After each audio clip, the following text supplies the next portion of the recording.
Back news Kaleshwaram project లేకుండానే తెలంగాణలో record స్థాయిలో పంట సాగు జరిగిందన్నారు మంత్రి ఉత్తమ్. అయితే దీనికి కౌంటర్ ఇచ్చారు మాజీ మంత్రి హరీష్ రావు. కాళేశ్వరం మూసేసే సందర్భంగా 3 బ్యారేజ్లో మేము నీళ్లు నిలపలేని పరిస్థితుల్లో భారతదేశంలో తెలంగాణ రాష్ట్రం ఖరీఫ్ పంటలో హైయెస్ట్ ప్యాడీ ప్రొడ్యూసింగ్, అదేవిధంగా రబీలో హైయెస్ట్ ప్యాడీ ప్రొడ్యూసింగ్, ఈ సంవత్సరంలో ఒక అగ్రికల్చర్ ఇయర్లో highest ever paddy production in any state in the country including combined Andhra Pradesh.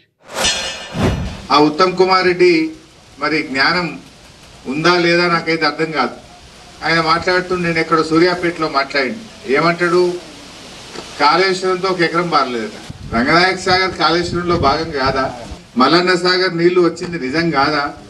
మరి ఆ నీళ్లు రాకపోతే అది కాళేశ్వరం రేఖ ముందు వచ్చినాయా? మరి ఏం చెప్పాలని సోయి ఉందా, సోయి లేదా? అబద్ధం ఆడితేనే అతికెట్టని ఉండాలి.